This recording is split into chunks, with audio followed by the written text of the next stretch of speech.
I'm here to talk to you today very quickly about dietary fats. And so this is a 3-part series. Welcome to my YouTube.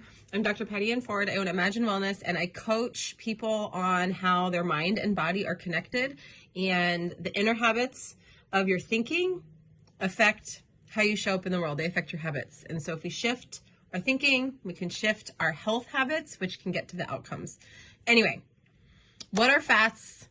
What would be like a class on education on fats as simple as possible? And I'm going to try to do it in 4 minutes or less.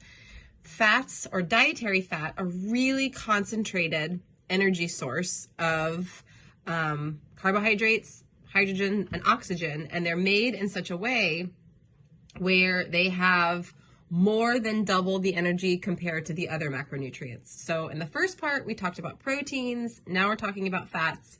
The third series, I'll talk about carbs. So compared to proteins and carbs, fats are the most energy dense, meaning there's more calories per gram compared to the other two. And so it's a beautiful source of energy. They are used to absorb and metabolize the functioning of fat-soluble vitamins, which are 4, vitamins A, D, E, and K. They are what give flavors to food. So there's a reason why, zucchini is good, but fried zucchini is really good because you add lots of oils and breading on top of that. And so fats give a lot of flavor to food. Also, they make food smell really good if you're cooking things with butter or cream, and they just have a very appetizing scent, typically. They also can, when you have fat in the body as body fat, it can help insulate against temperatures. So now I just shifted. So when you refer to fat in nutrition land, you can be referring to dietary fat or food fat, the fat found within food, and then your body can have body fat or adipose tissue. And then fat can work metabolically. So there's a couple different ways that you can describe fat. So mostly I'm talking about the fat in foods today. You can have foods that are really naturally high in fat, or you can have foods that have added fat.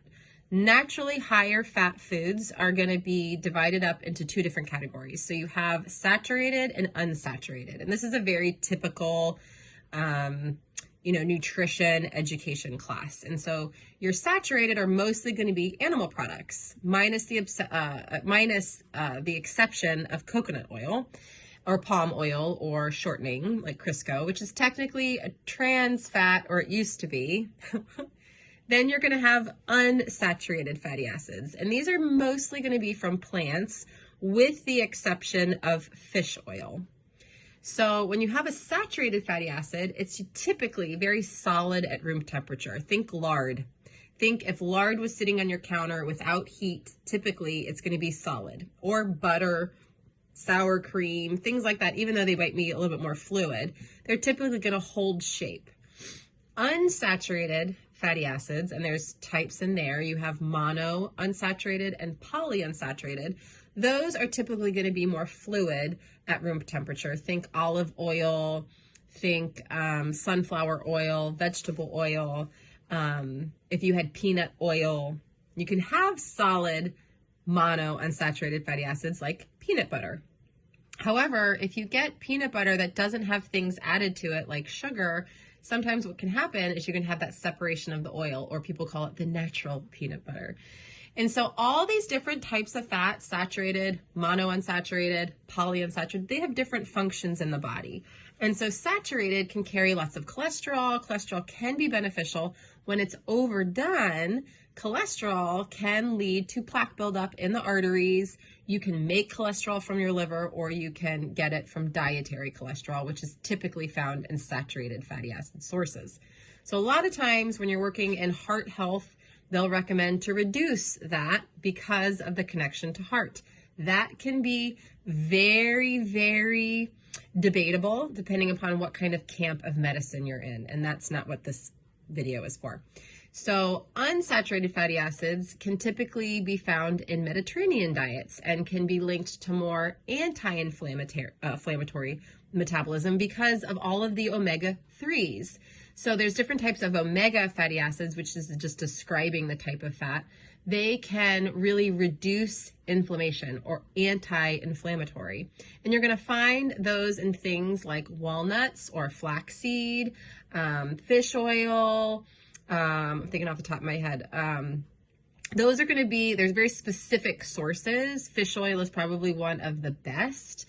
And you can get different types of omega-3s in supplement form if you don't have animal-based products. With different health conditions, the quantity of fat recommended for intake is going to change. And so typically having 2 to 3 servings of fat at a meal is a general recommendation. But again, depending upon what camp of medicine you're in, some believe that can go way more and some people believe it should be way less. So we're not here to argue right and wrong, but a big overview of fat, of the food and where you can find it in its most natural form. I hope this was helpful. And if it is, hit like and subscribe and follow along. Okay, bye.